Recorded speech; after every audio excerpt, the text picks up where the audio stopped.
So we've got Sarah on the podcast again today. Hello. I just wanted to ask you today a little bit about your aesthetics and all of the Halloween and the dark tattoos and, general that stuff. We're going to talk about the darkness. Yeah, where does that come from? Excellent. So I suppose the easiest way to go about it is starting in my childhood. I was raised Catholic. Mm-hmm. So I spent a lot of time in churches. I don't know if any of you have been in a Catholic church, but they're really gory. Like, there's always the Stations of the Cross, and Jesus is always bleeding, basically. So, I don't know. I spent a lot of time staring at those pictures and images and statues, and I think that really, influenced the direction that I was going to go. Yeah, lots of impaled people and thorns and bloody crowns and...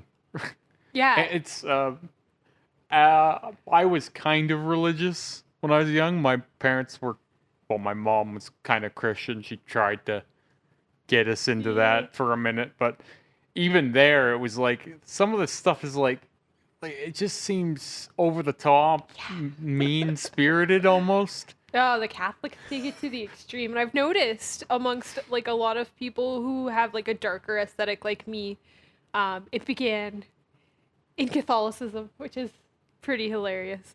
But I think going from there, I had two older brothers, and both of them sort of had varying dark styles of their own, even though they're completely normal dudes.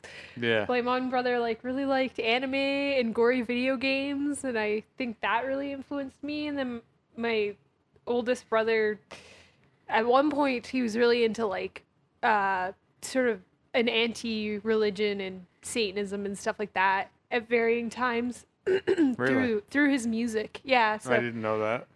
Yeah. No, it's all kind of come at me from different directions. Oh yeah. He used to walk around. We went to Catholic school, and my oldest brother always wore shirts that said 666. Yeah. Little devil and stuff like that, right? Yeah. So well, I don't know. That's kind of like if you put a kid in a little devil shirt, it kicks on a different context. It's like, oh, he must be a little brat or something. You know what I mean? A little devil is. I wouldn't necessarily tie that to Satanism myself, because I could call our dog Salem a little devil, and it probably means she's eating cat turds or something. But he would have been my introduction to the broader idea that you could be atheist, or that there is different little sects of things, right? Because he knew all about he's a historian. Let's go with that. So he was always interested in the background of things, which kind of got me into the interest. A library or something. Yes. And you're like, oh, he owns a few books, and you go in and there's bookshelf after bookshelf after bookshelf, and I'm like, I struggle. I can read. You've seen me read. Yes. There's evidence that I can read. I read a book kind of every 3 months, I would say. Yeah. I like to read more, and sometimes it's I'll get a big book and I'll get into it, and then you get it, and you're almost exhausted looking at the size of it. And even if you start turning those few pages, it's good God, how am I ever going to get through this? So when I see Adam's bookshelf, and you're like, oh, he's read not one bookshelf, bookshelves, and you're like, oh, he's read all of these. But your family is a bit strange that way, because your uncle gave my son, when he was 10, a book of, what was it, 600-page book, A Connecticut Yankee in London or something, I think it was called. Yeah, it was a classic. It's a classic. I was I couldn't read this myself. Yeah, it was a Charles Dickens sure classic, great. Right? A Connecticut Yankee in London, I think that's what it was called. Yeah. It was definitely the gift of the year that year. It's not completely unusual for my family, though. No. I mean, said uncle's house has a library full of books, and so breeding highly intellectual. Yeah, I think that's part of our upbringing, right? Yeah. We were all well read. Yeah. read books, not expected to go to school, but definitely went to school for something, Oh yeah. right? Well, did Adam kinda, right? What? Librarian. Anything else? He's got his master's in history. Okay. I see. I didn't know that necessarily because Yeah. that was never really like. I think it was always. I knew he was studying to be a librarian one Yeah. day, but Yeah. Actually, too, my other brother, my brother Matthew, we were talking about school once a long time ago, and he was always bummed that he didn't go to school the same way me and Adam did, but then he ended up going to school for electrical. Yeah, So, well, and he trades. always says that he really likes it too. Well, Mhm. like it's trades, but it's like really hard math. Sure. Right? And he did really good But you guys have that pedigree too. of 'cause math. well, no, of Math is electrician. horrible. Because your dad's an electrician. Yeah. Your family owns an electrical company, so Yeah, yeah. but it's not easy. yeah, It's hard school. right. Yeah. But even still, your brothers had the Catholic upbringing and the highly intellectual stuff, and they're not sitting here with dark art and pumpkins and. Yeah. So how does that mature for you? I don't know. I guess I just never let it go. Yeah. I think maybe part of it was being the youngest child and having to try and like I did like define an identity for myself too. Like different. I don't know. I also don't have like offspring that I've birthed. So that I So get your to pumpkins are your babies, is what you're saying. pumpkins are my babies. I don't Yeah. know. I feel like I take all my interests to the extreme. Maybe I'm a bit like my mom that way. I mean, so like a good story is once upon a time when I was like 10, I bought a Beanie Baby. And my Mhm. mom was like, "Oh, this is cool." And I was like, "Yeah." And I showed her like the book of like the Beanie Baby values. Well, then she was hooked. Right. And then she bought all of the Beanie Babies. And we still have them. Yeah. Yeah, she gave me a hundreds. bat one, and I was happier than I should have been. Like, I remember, like, when I seen the collection, I was thinking, like, this is ridiculous. Yeah. Who has this many? And then I seen the bat Beanie Baby, and I went, oh, I've got to have that bat. And then she just so happened to give it to me. Yeah. And I No, don't know why I was so happy about that. she really likes to collect Yeah. things. Yeah. And then like I don't know, Halloween is pretty funny too because my whole family is like obsessed with Halloween. Mhm. I think because we had such good childhood memories of going trick or treating with my mom. Like she would make us go until we had like a full garbage bag. Not make us go, because I don't remember being forced. But I don't know how you got like, that young of kids to go trick or treating for long enough to get a full garbage bag of Well, candy. I think what it was for my parents, who were very poor, Free- was free stuff. It was free stuff, Yeah. right? It was costume clad, happy go lucky free stuff. Right. Like it was like, no, you little bastards, you're going out there and going trick or treating for 4 hours, and that way we won't have to buy you any junk for the next few months. Yeah, nothing for your lunches. You're just getting chips and candy. Because these days you just skip through the crap you don't want to eat. It's like It's true. there's no way I'm eating all that shit at the bottom of the bag. That's there for a reason. I left that there because it's pretty well inedible for humans. But back when I was growing up, it was like you had that garbage bag of candy in your room, and it wasn't done until it was done, right? So you would gradually work from the Smarties and the Arrows and all of the tastier treats The down best to ones. the candy corn and those little awful orange things that you can't get the wrappers off of. I like those. Oh no, those things will break your teeth. Do you Who remember? knows? Like whenever I see those, I'm like, I wonder when this was manufactured. Do you Because it's the size of those things. Yeah. Like the bags they come in, there's like 4,000 candies in one bag. It's true. Do you remember though? We had a Halloween themed wedding. If anybody, cares to know. Yeah. Do you remember though? For our wedding, I hunted down those candies Yeah. and made sure we had a dish of them, and everybody thought I was like, Yeah, they thought you were insane. yeah, my whole Yeah. family was And like, then you were highly offended too. well, because they're the classic Halloween candy. Like, how do you not have Halloween without that weird? It's like some sort of molasses. I was with candy. your brother Adam on that one where why would you get these? They're terrible. Like, yeah, they're cool aesthetic, but like those should be retired. Like that those Fill treats them with chocolate. I wouldn't be instead. surprised if they were linked to like the worst cancer. Like if they they did a test on those things, and the more of those you ate, the more likely you were to die young or something. Carcinogens or Right. something. There's something not normal about those. And yeah, there's a reason why they only ever show up at Halloween, I think. Because you couldn't sell that for any other reason.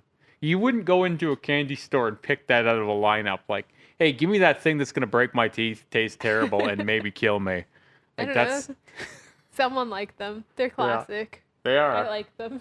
They're an aesthetic thing, I think. There weren't any left over. Do you know what there was left over? I still have them in the cupboard. It's awful. There's those, like, the big suckers with the... yeah. Like the twirly suckers Yeah, that those we things got. are whatever, Yeah. too. And those cheesies, those white cheddar bones or whatever the hell. They were good, though. Well, we just had so many of them, they didn't go anywhere. No. But, Yeah.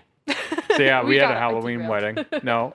And I was the Phantom of the Opera, and you were, of course, A witch. a witch. I'm always a witch. What a shocker. Yeah. Yeah. It's actually really funny, too, because as I've grown up, kind of going back to why I have, like, the love for the darker aesthetic, as I've grown up, my mom has gotten really into genealogy. And if you look back into our family, we are related, we're German, and we're related, I don't know the names because it's not my thing, but there's a priest of sorts that we're related to that convicted and burned witches, and wrote like really famous, I think it's the Hammer of the Witches book, which is crazy because that was used to convict a lot of people Right. of witchcraft. So a couple hundred years ago, this guy would have burned you, Yeah. basically. Yep. Yeah. And yeah, his I mean, not just me, like there's other members of my family that are, a little bit mystical with my Mystical. aunt, right? Yeah. So I always think that's funny. Theoretically, change of pace. Yeah. Would you go back in time to a different era like that, like where witches were kind of more of a thing, or are you happy in this timeline? Because I often think about when I would have preferred to live, and it's not now. Because though I'm using the technology of today in various ways, I don't love it, and it frustrates me. You see, it frustrates me when things just don't work. Yep. I'm like, give me a club, give me like a potato sack or something, and just let me be in a cave, right? Like, I want the caveman poncho and a club. Yeah. Fire good, technology bad. Right. I don't know. That's such a hard question, especially like being posed to like a female, because the world Fair has enough. changed Yeah. so much, right? If I could keep the same like rights that I have but go back, Sure. it'd be great, right? But Go on. my lifestyle wouldn't work Right. very well It's in medieval times or whatever. time travel light, right? Yeah. Where, yes, I am going back, but I'm making these exceptions. The Right. women's right movement has already happened, and we probably don't have slavery anymore. Right.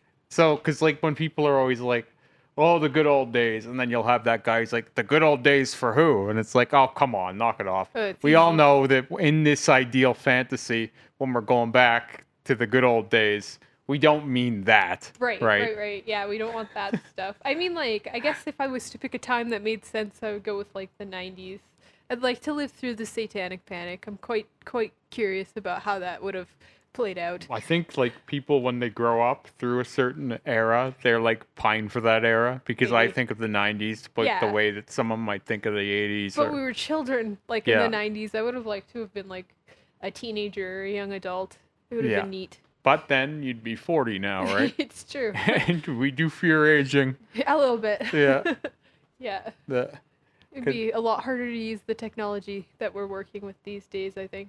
what's interesting is you want to live kind of forever. Like if you could choose to live, you would live forever, and I have no desire in that. Like yeah, I know. You're just like, I'll be done when I'm done, and I'm good. Yeah, And like I'm it- no thanks. I'm kind of in the pool of if a meteor struck this building right now, well, fair enough. Right. Yeah, no, that's not my not my thing. And I'm a big fan of an indiscriminate end too. Like I want something that just wipes us all out, that kind of a thing, and then there's no one to be mad at. Like, or if someone came in and shot specifically me and told Kevin or yourself, hey, have a great day, then I'm more upset. Oh, Like, jeez. now it's intentional, right? This guy really didn't like me, and I did something wrong or whatever. That bothers me more than a fiery end for everyone. I don't know why, but it just irks me more. I'm not into it.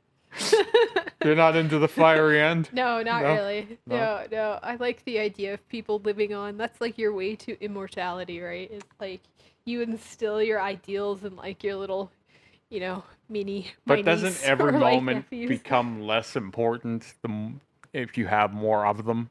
Like, say we did this podcast ad nauseum for the next 1 million years. How many times is that going to be an interesting podcast, right? Well, How many times are we going to have a conversation about never-ending life before you go, yes, I know this one. You talked about it last week, right? Like, you're going to get to that point with just about everything if you're around forever, I would think. No way. Everything's like changing so fast. I can just imagine it would be so fun. I think about all the books. And But like when we get past books and everything's digital, and then like, there's still stuff to read, and then eventually it turns into stuff to listen to. There's like, a cornucopia of knowledge, space and science Yeah. and stuff like that. Ugh, But who's to say that our brain can keep pace with that either? I don't Because, know. like, what I think about when I think about immortality is, like, do we still become senile at some point? Does I our don't know. brain become full? Like, how much could you stretch the human capacity to learn? Like, you'd have to enhance our brains to match our The journey. memory. Right, because, like, you get to be 200 years old. That's twice the age of the oldest human. Um, who knows how much brain capacity you have, right? Right. Like there's no test for that. Like, how do you run a test on how much a 200-year-old human could learn? Like, would you need to start forgetting things to take new things in? Well, probably. Like, you probably don't remember the whole first Well, our 8 years of your life, right? our memories, they say, are subject to change anyway, Right. right? Well, like, probably that makes more room for stuff. I don't know exactly how the human brain works. I'm sure that with a little bit of research, I could come up with a good theory and come Well, back to you on that They one. say every time you remember something, it changes just a bit. Oh yeah. But, like, there's some memories that I don't think that's true for personally, like ones that are incredibly vivid, where, like, you were so immersed in that experience that it's like a tattoo on your brain. Yeah. Like, it's left a mark, and it's almost like you can revisit it if you think of it. Yeah, I think I mean, maybe those are the ones that change the most too. Who knows? I think it depends on how like emotionally scarring a situation is too, right? Because I think in panic situations, you even remember the smell of the environment, Yep. right? When you're going through something crazy, but it's hard to say because we live with our own memory, right? There's no external. So unless you have like a video of the memory, like a wedding video or whatever, then you can go back and go, oh yeah, that did happen. It did look like Well, that, that's but that great you don't know. quote. Find what a man photographs, and you find what he's afraid to lose. Yeah. Right? And I actually, though I don't think that's true in this day and age, I like the sentiment of that quote because it's poignant. I really think it's true. Like, the way we used to use photos, you would only keep so many. Now photos are disposable, garbage, whatever. Here's a post for a day, like I always say, photos used to be cherished family memories. Well, And yeah. now they're the way we remain relevant, right? Like, photos have taken on a weird new meaning over the last, like, I'd say 20 years, where they were things you put on your wall and you were like, oh, I remember this, or look how good that person looked then, and this is my kid at this age and this age. Now it's like, I need a post. Like, you know what I mean? Like, Yeah. it's like, I need to say, you guys got a new tattoo. I need a picture of this. Like, It's really funny to think about too. Like, historically, when the photograph was first invented, I believe that the only people who could afford to get themselves photographed were rich people, right? sure. Like the upper class.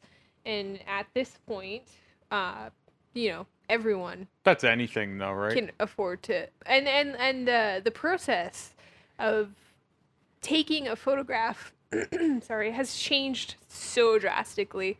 Like it's digital now. Like you don't even have to have a hard copy. No. Whereas before you'd be like, there's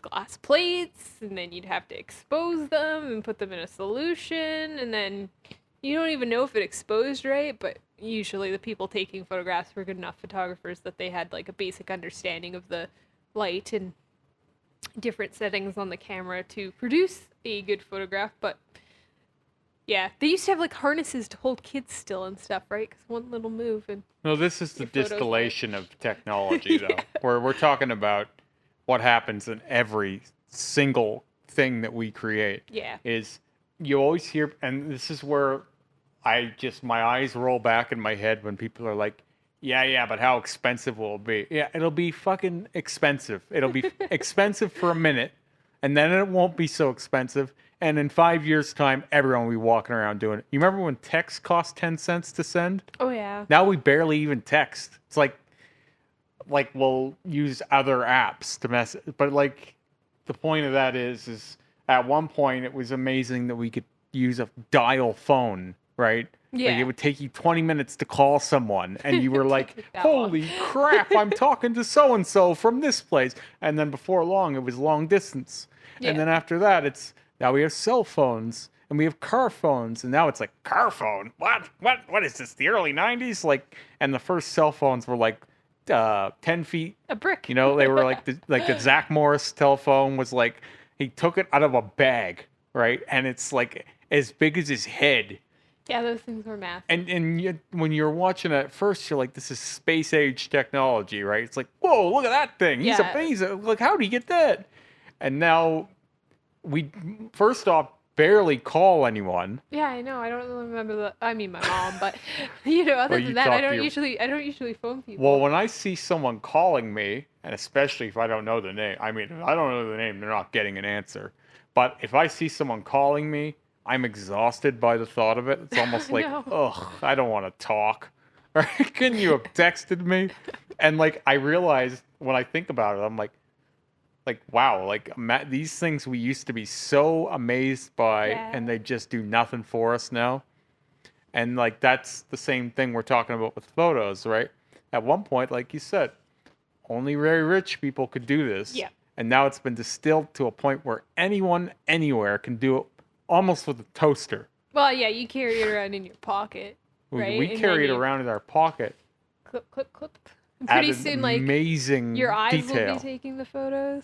Weird shit. Oh yeah, once we get things like Neuralink and stuff like that, we'll be Yeah. able to just click. Or whatever they come up with. Well, Neuralink is testing now, I believe. I don't know how long it'll take to roll out, but that's another one of those that'll be just for rich people at first. Always.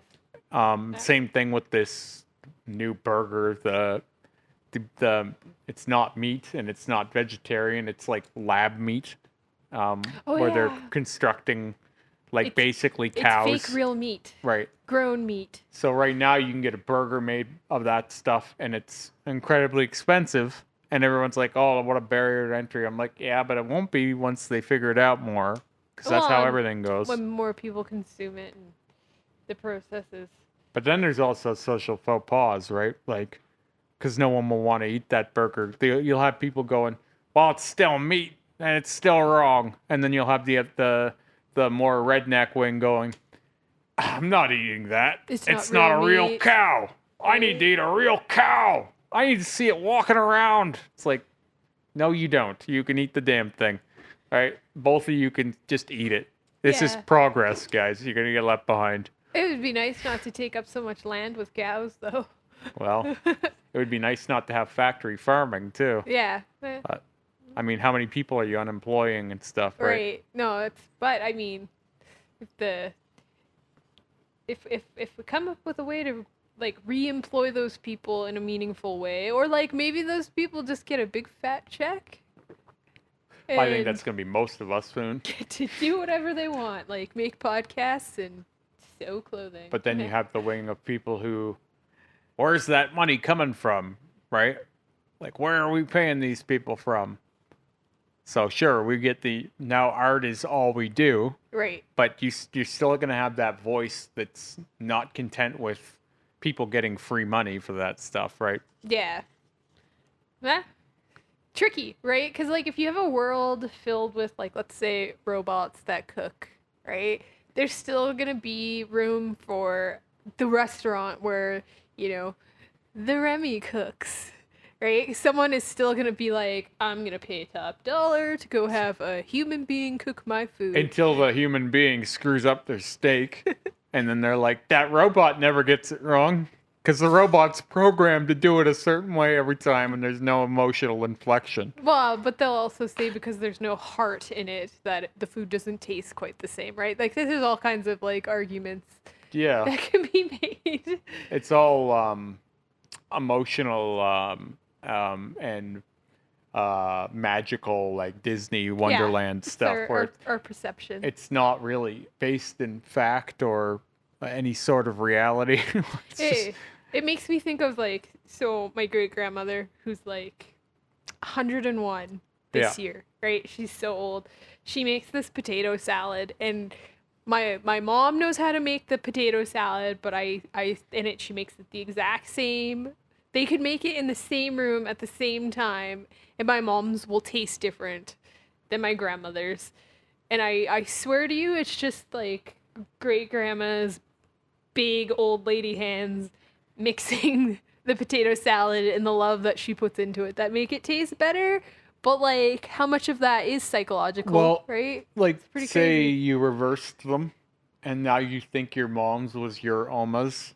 Do you know the difference, right? Like, it's that placebo element that That's what's tricky, right? can't really if you served them together and you were like, which is which, would you know? I don't know. They always do those commercials where they're like, I can't believe it's not cola. Like, they'll switch the brand, and Yeah. it's like, okay, come on. Yeah. The two major soda companies, that was their thing for a long time, right? They'd give it to them and be like, can you tell the difference? Yeah, and this one's I 10 can't cents tell the cheaper. Like, yeah, there's almost no difference. It's just brand loyalty. I can tell the difference.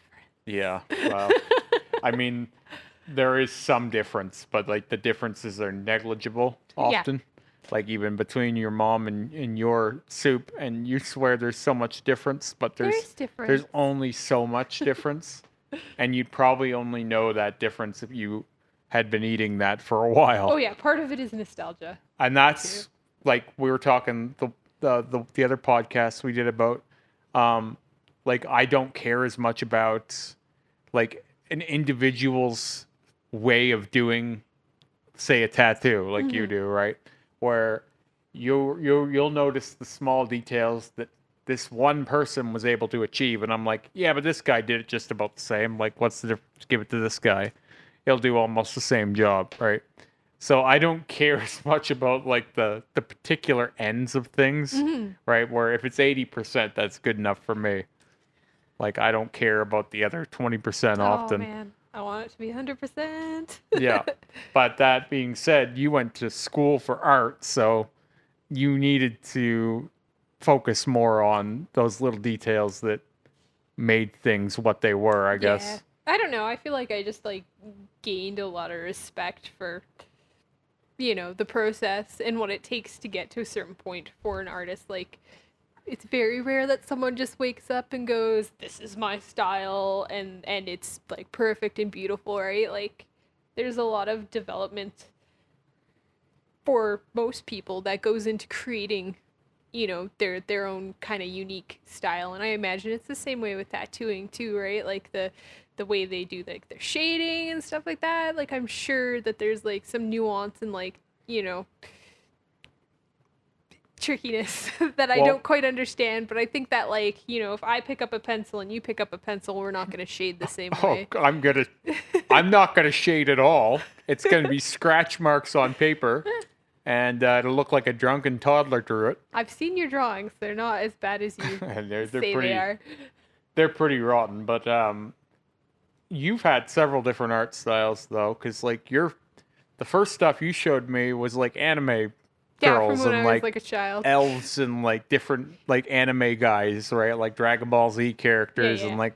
like you, what was it, like a picture of Vegeta or something? Oh Like yeah, I have like like all kinds of. because your mom saved all your old art, and I was like, okay, so how did this become what your newer art is, which is like the way I would describe it as a layman is like um, Catholicism tinged with Satanism, but really like long lines and I don't know, lots of like negative space and stuff. Yeah, I don't know what exactly to call it. it's really, it's like really influenced by old printmaking techniques, right? So things that were like really tooled Hmm. to create different tone and variation, right? Like you wouldn't have just used so like an old printing press in order to get shades of gray. You didn't use like gray ink. You used the black ink, but you would mark up the surface in such a way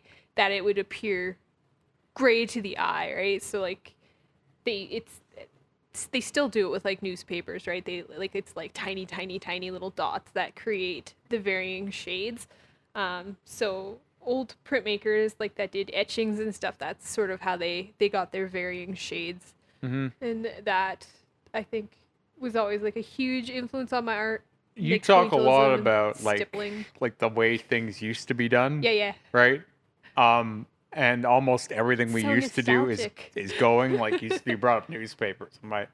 Like when I hear about newspaper, I'm always like, there's people that still read these things and they're doing it for no particular reason. Like there's almost no reason to look at a newspaper. Yeah, Other like if you pick up a newspaper to read it, you're doing it either to be ironic or nostalgic or yeah. something. But it's the nostalgia that like attracts you to the item, right? Hmm. So, our I think our generation is really obsessed with nostalgia. I'm not quite sure why. I think they all were. It's just we're more aware of it No, I now. think that we're really obsessed with nostalgia. I mean, look at all the re-releases that we're having, right? Like Ghostbusters is a good example, or I think part of that is oversaturation of the ideas. Like there's partially, almost nothing new to say. but I think like we're for sure obsessed. Like our like I don't know, like the 90s is really in right now, right? And a lot of people that I see wearing like garments from the 90s are Well, I of don't our know. age group and younger. Because you gotta think about like how long has Dracula been a thing? Frankenstein, Yeah, right? yeah. Like we get attached to ideas and they become greater than they were. Yeah. It's like when I had the Frankenstein tattoo covered up. And it's like, yeah, it was a cool tattoo, but nobody cared that it was well done or anything like that. It was just like, hey, that's Frankenstein you're covering there. Slow down, right? Like it's like, yeah, it's Frankenstein, a book that was written 4,000 years ago that Not you that probably long. haven't even read, and you realize this isn't even the character anyway. The Frankenstein's always one that bugs me because when you read Frankenstein, you realize Frankenstein's monster is nothing like what we portrayed him to be in movies. Yeah. And now that's just become him because as history has gone on, the Frankenstein movie character has become more significant than the actual Yeah, creature, then Mary Shelley's. who was an original incredibly Frankenstein. intelligent, well-spoken, um, disfigured man. Right. Like he wasn't a monster. No. Yeah, I know. We all think of the big green groaning, you But know. this leads into what I'm saying about nostalgia. I think has always been a thing. Yeah, I just think we're like extra obsessed. I think we've Lately. realized that it's a commodity that we can Yeah. capitalize on people a little bit more than we used to know.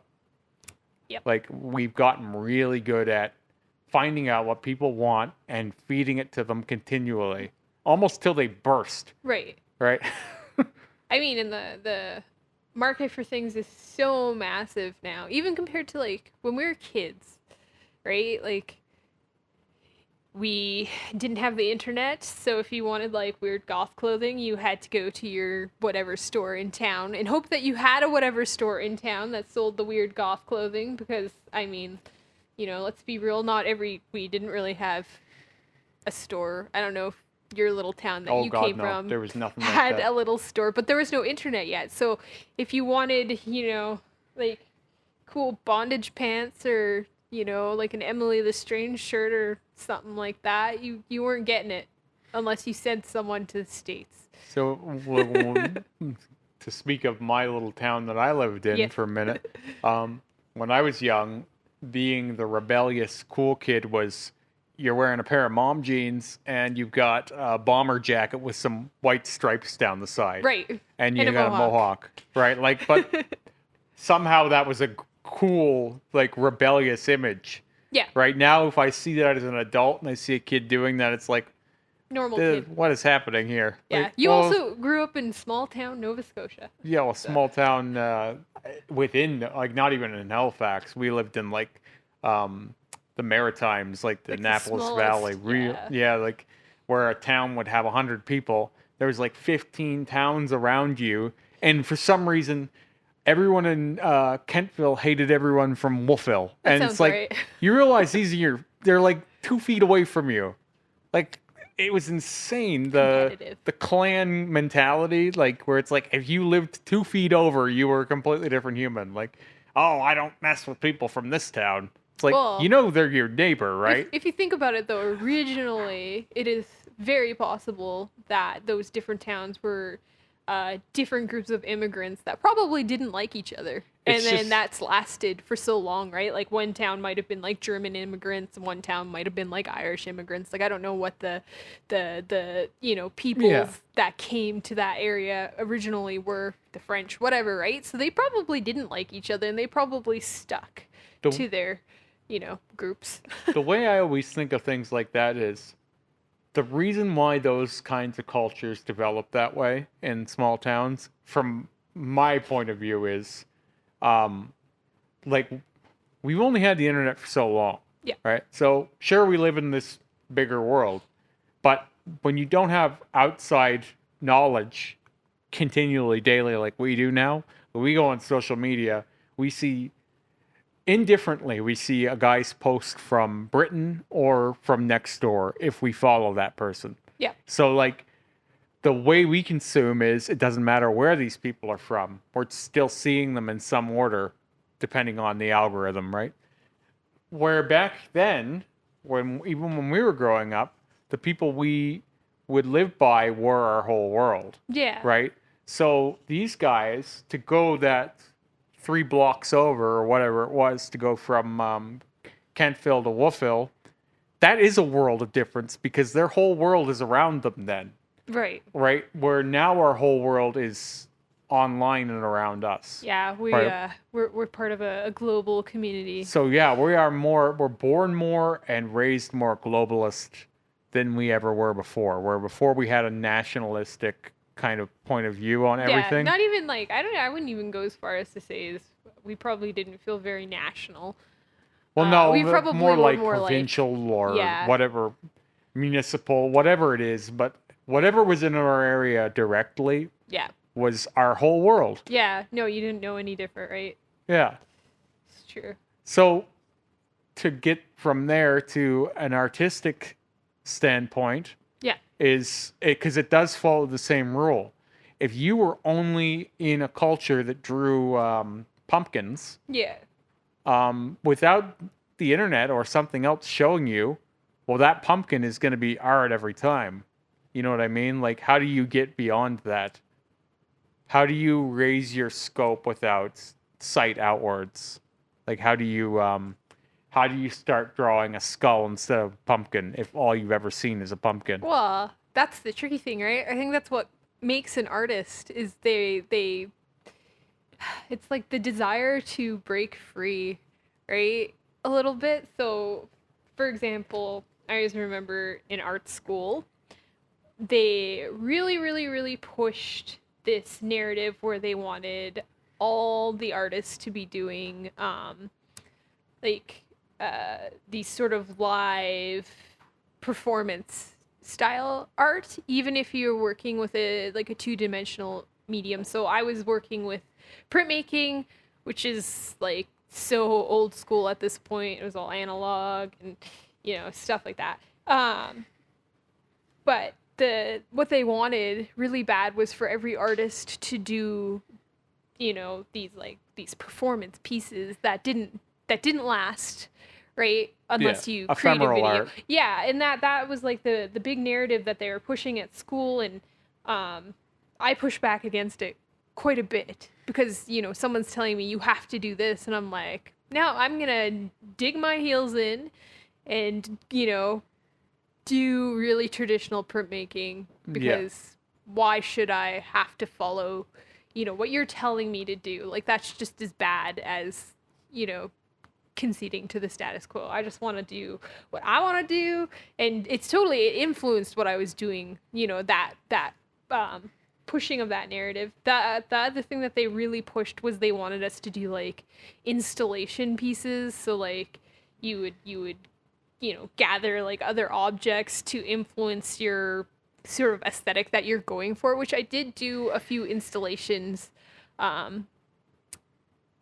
but it always really bothered me because I was a printmaker. That's what I did, and they wanted me to like pull all this other stuff in to influence it, right? Where like when you're a printmaker, you make prints, you make a drawing, you turn it into a print, and then the fun thing of that is you now have an edition of 100 that you can sell, right? Like that was always like so appealing to me, but it was almost like it was super frowned upon just to do that. Well, so I did it. what I always like, because when I hear you talking about this, it always brings me back to like how it's funny to me that what was once considered like the right thing to be doing, like printmaking was very valuable at one point. Oh yeah.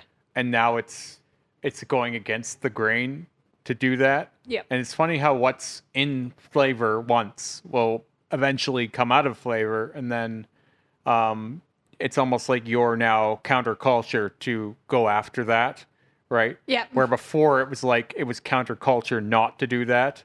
And that just shows you how everything's in flux. Everything's in flux, right? Like at one point, printmaking was a huge thing, and now it's like, do we really need this? Well, I mean, it's hard because like printmaking. I mean, I think it had like a short life of being a huge thing in the Sure. art world. Because before that, people didn't consider printmaking art. It was like utilitarian, Yeah. right? Like every image represented on paper was made by a printmaking process. It still is technically.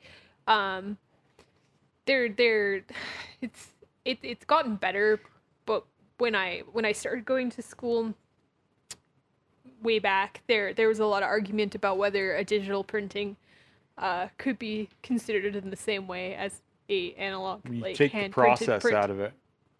Right, and if it should have the same value, it's changed a lot. So Side note 'cause it's is, easy. imagine getting a tattoo without the process. This is where, when they'll sell these creams and wraps that are supposed to take the pain away, I'm like, okay, you can't have the tattoo without the process. No, what's even better is, have you seen? I see them all over. I don't know, the marketing of the internet is hilarious to me, but I always see they're like a temporary tattoo that you just like slap on, yeah. and it stays for like 2 weeks, and they're not like the temporary tattoos that we got when we were kids, and you can actually go onto their sites and like design them. Like, So you could design temporary blackout sleeves. I don't know if you could go that big, but if you wanted to, Yeah, I'm feeling like I want to look a little dark for a little while. if you wanted a like ephemeral above your eyebrow, you could go and rip off for like your ephemeral and stick I've it had up there. These No people commitment. will message me and they'll be, "Hey, you want your own filter for Instagram? Like the face filters." Yeah, I think that would be fun. I'm like, I don't want a face filter. Like, What? I've had it offered, make it for free, and people will do it, and I'm like, it's silly. I mean, And they're always floating and they're all over the people place. love that shit. So this isn't a real thing. It's just goofy nonsense. Great. Yeah, I mean it is, but I don't know. But yeah, you take the process out, and it's almost like if you take the process away from me, I don't necessarily want the tattoo anymore either. Right. It's weird. So don't do you know. want the print without the process? Because isn't the process the art of it? it Like you talk about when you used to go and do printmaking, you would get into like a trance state. Yeah. But I did. But But for me, I always was I gravitate towards process-based art, Yeah. right? Which I completely can understand. Yeah, but not everybody works that way. Yeah. That's kind of, I wouldn't say that it's unique to me, but I think that there's like a group of creators out there that are really into doing a big process for a final product. And then there's, you know, Do they want to keep something at the end of it though, or do they care? Because that changes everything for me. I think that depends on the person, Mm-hmm. right? So, Because like you've talked more about the process of print than you do about any one print you've ever done. I know. Like there's no print that I can think of that you are particularly in love with. It's all about the creating and the experience. Yeah. And it and then you have your final product and you're like, whatever. So then wouldn't you to the say that next that one. is an extension in some way, like a performance art then?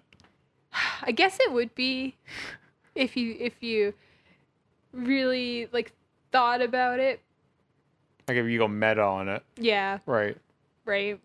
Because like I'll always burrow in on things like this where it's like, was it really about the print or was it about how I got there? Oh, for me, it's always about how I got there. But I have Right. no desire to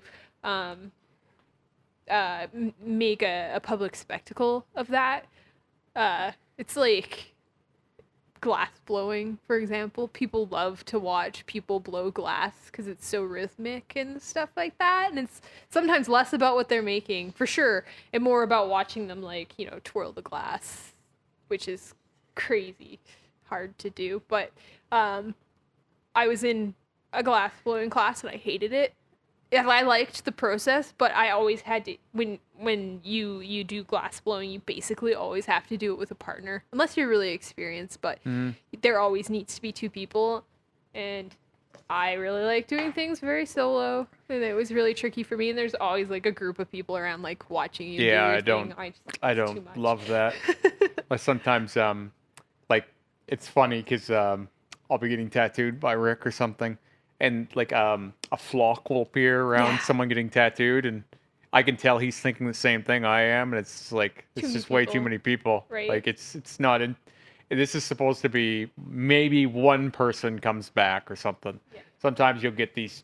I look at them like a gaggle of people where there's like a whole party will show up and it's distracting and loud and annoying, and I'm Oh, like, coming I'm to just watch getting one person's tattooed. tattoo. As the tattooer, especially if you're younger tattooer, I imagine that would be Nerve-wracking. nerve-wracking, right? Because I'd be nervous. it's like, okay, now there's a lot of added pressure because there's so much noise and chaos in the environment, and I prefer to do my heavy flow stuff. I like to be alone for. Yeah. Like even when we're highway driving the other day, like I just want to get in the zone and just Drive. be there. Like I don't like a lot of like, Traffic. well, not even just traffic, Or but me like talking. people We don't really talking talk, and ba though, ba ba when when- you're. It's when like you I drive. just want to be in flow, and Yeah. You want to have your music on and do your Yeah. thing. That's how I feel about printmaking. that's how I would go really late at night or really early in the morning because print Yeah. studios aren't like they're not really a solo space. But I would always pick times of the day where there would be no one in there, or I would wait till the studio was way too hot for anyone to deal with, and I would be like, I'm just gonna go boil. And and then make you know prints." you've got it to yourself. Yeah, but yeah. Have you ever seen? You probably haven't seen. You've probably seen online. I mean, like you haven't probably physically seen, but it was really we were talking about like sort of that the people watching you Yeah. get tattooed, right? There's a tattoo shop in one of the hotels in Vegas that I remember seeing that it was like a glass bubble, and the person would get tattooed in the bubble, and you could like stand around and watch. That's It, weird.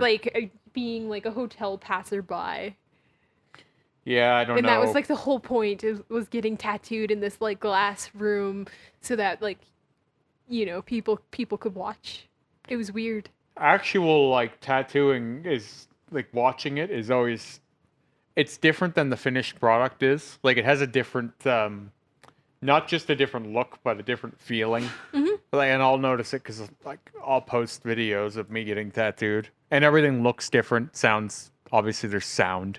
There's like an atmosphere going on where you can tell that person's in pain, and depending on how they're reacting to it, it elicits a different response. Because like if you see a young girl getting a tattoo and she's like screaming in agony, it almost feels like you're watching someone get tortured. Yeah. But then if you watch me getting tattooed, like that one video I always use, the armpit where Lee is going like a lawnmower in my armpit and I'm laughing and we're making casual conversation, all of a sudden now I'm insane and I have no pain receptors. Like it's Right. weird how people, the way they react to that process changes everything.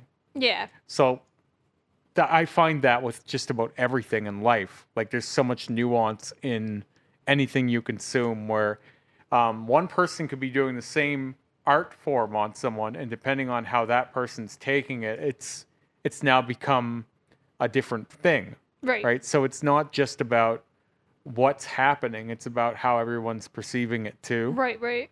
And that's where I think my whole life has become something of a performance art.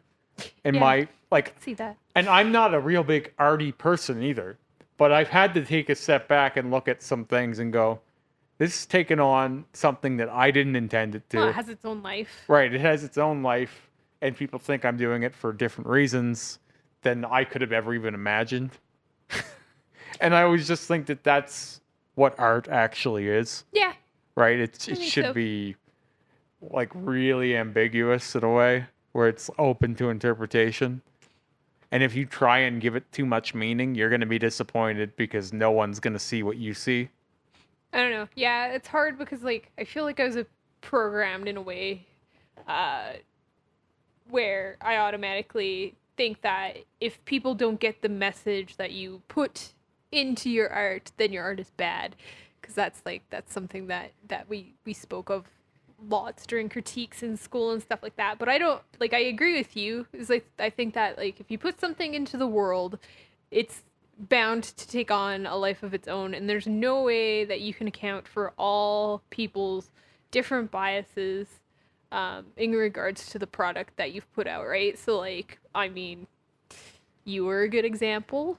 You have put yourself into the world, and everybody has like a different opinion as to, you know, what Remy is, right? Like you get you're just a dude who wants to get tattooed, right? Like, or you're the nice family guy, or some people think you're nuts, or some people think you're emotionally damaged, and Oh, yeah. everybody has like an opinion as to like what the backstory is as to why you know, went the direction you've gone. And Everybody has an opinion, is putting it light. Everybody is certain of their opinion. There's no room for like nuance in it. Like No. people will just assert things like they're facts at me, and I'm almost, because I almost don't respond to like anything I ever get on TikTok. I never respond to, but I'm watching it like it's like a science experiment or something. Like, okay, I'll put this video up of me sticking a carrot through my nose or stringing up an Irish clover through my nose, yeah, and then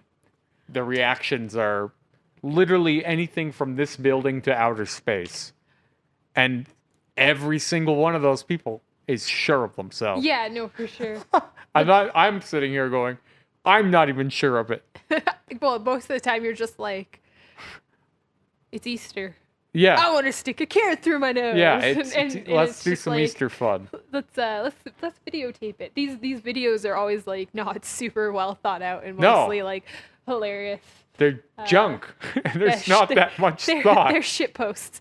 Yeah, I'm They're shit hilarious. posting. Look at me. I got a set of cheap Walmart rabbit ears. Yeah. And it's about to tear the internet apart for some reason. It's pretty crazy though. Like you created a thing, because Yeah. now like I saw last year that there was like a hashtag candy cane challenge, and other people were like Yeah, you know I've seen shoving lots of candy people canes with through their candy their canes in their ears. yeah. And Most people don't have as many large holes as you do. yeah, girls But- with like noodles and stuff, and like a guy putting pickles through his lip, Yeah. and like it became like A a thing. whole subgenre of nonsense. Yeah, people. It's like your piercing's not big unless you can put like something random through it. And I'm like, I don't know how I feel about this, because I don't know if I really.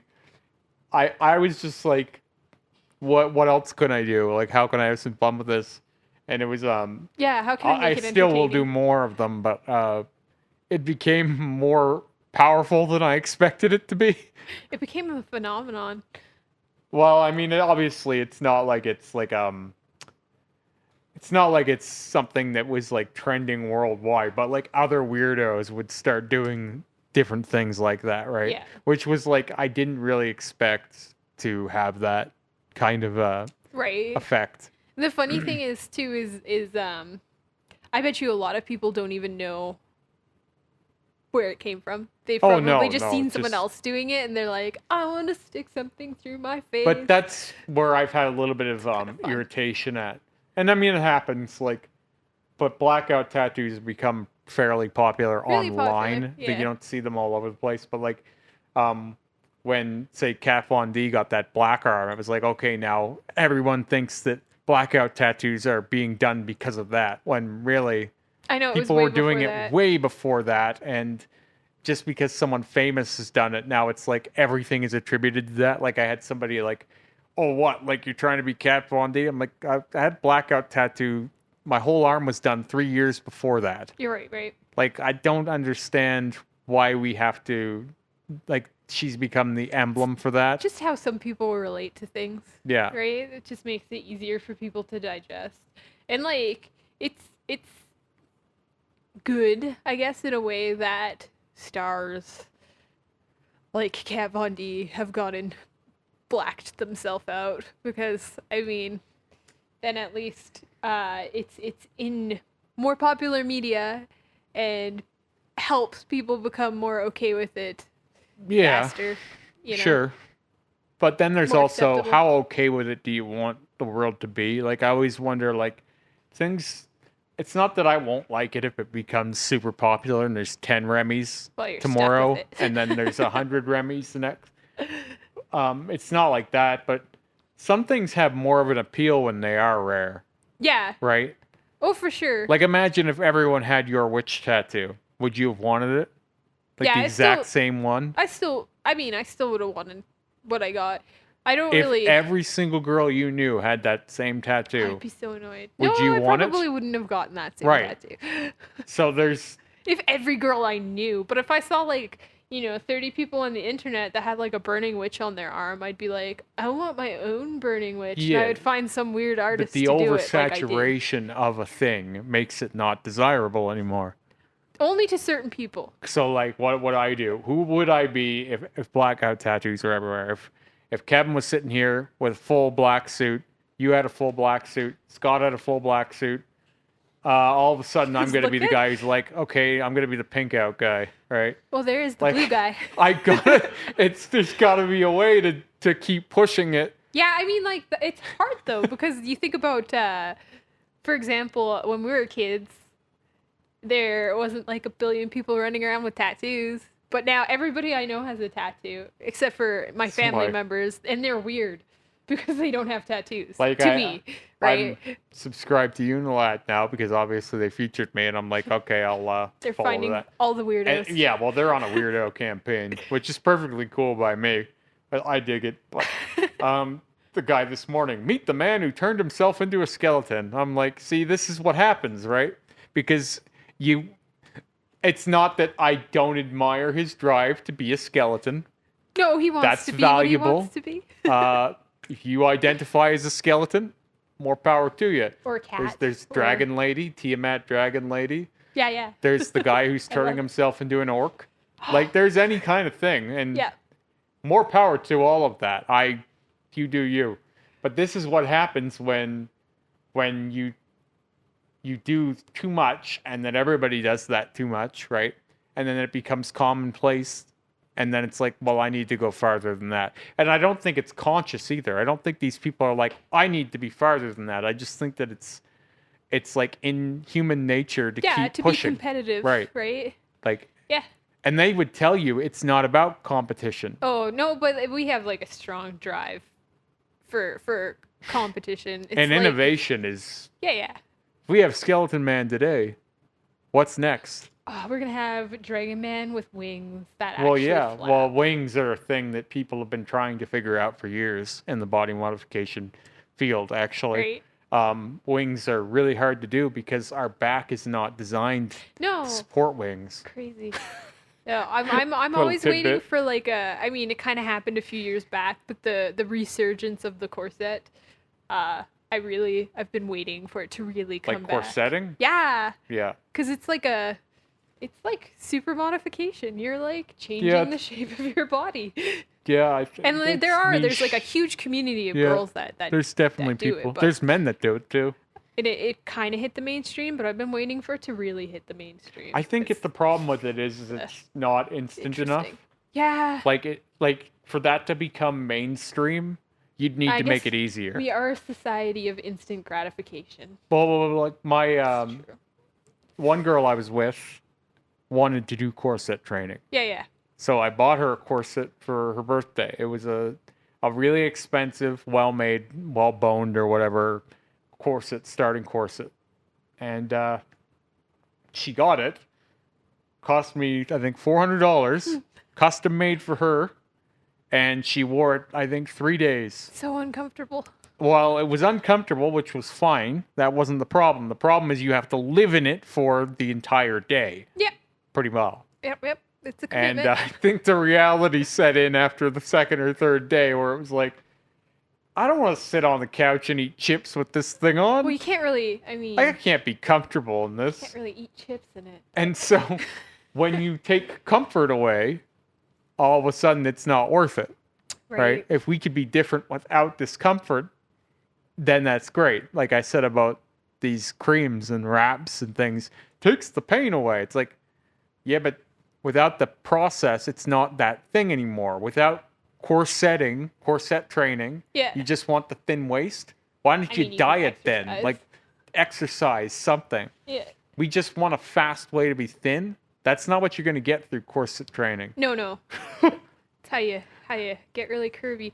I guess like another good example, like modification wise, is like ear stretching. Yeah. I feel like a lot of younger people are not stretching their ears anymore. I think it takes too much time to get to a good size. I think what you have is ear stretching was a really taboo thing at one point, Yeah. and that's why a lot of people did it. And now it's not at all taboo, and No one wants to do it. it's not just because it's not taboo, but it's also a little bit more effort and long game than Yeah. That's what I mean. It's not instant. I mean, you can get your ears punched, but who's gonna do that? punch your lobes. I mean, you can do your lobes real quick anyway. Why would you bother with that? But like punching your cartilage or something makes sense because like stretching these ones is something that will take you a lifetime. Yeah. Like it's a lifetime project. Well, most people say that you can't stretch your cartilage. So Yeah, these are lifetime goals. proof that you can stretch your cartilage is the many holes in Remy's ear. Yeah. And I have my problems too. Like this one grew out, right? Oh Like yeah, it that was so weird when migrated. that happened. Just kind of like I was like, "There's like no skin there," and you're like, "What?" Well, and And then piercings it was do gone. that. Piercings do migrate, but Yeah. this one in particular just it kept migrating, and eventually I took it out. Yeah. And And then the skin fell off. I mean, It's gross. I don't mind scars and stuff though. So it goes with my aesthetic. Yeah, well, I mean, most people haven't seen your face close enough to see the fact that your eyebrows are like basically just fully. Yeah, they're just They're just basically like scar 10 with some hair. scars. Right, and then like your nose, you got like a couple good chunks out of it. Yeah, there's a cleft in my nose here, Yeah, and there's spots on my lips where they're pierced, so you can see. Yeah, And and then can't see it anymore, but you have some like good on your My hips. hips. You got some really good scars from your like dermal. when I got those, skin. and my belly buttons, the triple belly buttons, I did that with the knowledge that those hip piercings weren't going to last. Yeah, you were gonna obtain a scar from it. Yeah, like there was almost no chance that I would be able to keep those piercings anyway. Yeah. So you could consider that in a way like performance. Wow. Yeah, I guess so. Because, and some piercings are done that way, like play piercing. Yeah. That's Well, all about the experience. There's nothing kept at the end of that. Yeah, exactly. It's So- just to obtain the experience for yourself. Yeah. Yeah. So much of what we do isn't about what we get from it. It's temporary. It lived and died in the moment. Well, it's not about obtaining a physical end result, right? It's about having a meaningful experience. But so To many say that word a people, so million many times. people think that the experience is just something to get through so that you can have the thing. Yeah, I know, but that's not what a process That's is. not what life is. No. Like, what if every minute we're just getting through the experience to get the thing? Well, at the end of the life, we have a lot of thing It's very wasted. and a lot of wasted experience. Right? Definitely. Why are we trying to take the experience out of everything? And we're realizing more and more how unhappy we all are. Right. Right? That's probably why I liked process-based work. Right. It's more gratifying in the end. So, like, performance art is a thing. I've heard people say before, like, you don't get anything from it. What's the point? What's the point? What do you have at the end when you're dead? You don't have anything. Yeah. You could say all of life is pointless. Oh, by there's that. like a moment in adrenaline and yeah. Actually, we had a really good story that we were going to talk about, but I think a No, it's performance good. piece. Yeah, it's do good. we have enough time Of for course. it? Yeah. So this is great. A good performance piece story. So when I was in art school, and this made international news, so some people might remember it. The school was the Alberta College of Art and Design, and basically the story goes: I was having my lunch in the big common area of the school, our lunch area, and like ACAD was formatted in such a way that everybody had lunch at the same time, basically. So all of the art students are hanging out in the lunch area, basically, and there's like commotion. So I'm like, oh, what's going on? So I look over and there's like a guy, and he's got like a pot and, you know, various other things, burner, right? Things. And he's got a chicken. Yeah. And he, you know, very nicely is preparing this chicken. Very nicely. Very yeah. nicely. No, Yeah. like very, like, it was very calming. He, like, Yeah. soothed it. Yeah. And I can't remember if he, like, broke its neck or how he, you know, did away with it. But, He you very know, calmly broke its neck. yeah. And, you know, he was, like, once it was dead, plucked its feathers. And I think that's about as far as he got before outrage occurred. Yeah. But the chicken was meant to be his lunch, right? Sure. Like that was his idea, was that he was, as far as I know, was going from start to finish, going to, you know, prepare this chicken in a live setting. And it was like a performance-based piece. And the outrage was crazy. Like there's art students like gathered around yelling at him and freaking out. And there's other ones like trying to protect, you know, keep this going. And long story short, the police got called. Yeah. They arrested him. I think he had consulted an advisor, but didn't exactly say what he was going to do. So that instructor got in big trouble. I think that they may have been laid off and brought back. The details are hazy at this point, but it was pretty crazy. It is crazy when you consider how many chickens are more brutally murdered every single day so that we can have chicken fingers from our favorite restaurant. Well, and because they disrupted the process, that chicken didn't get to be eaten.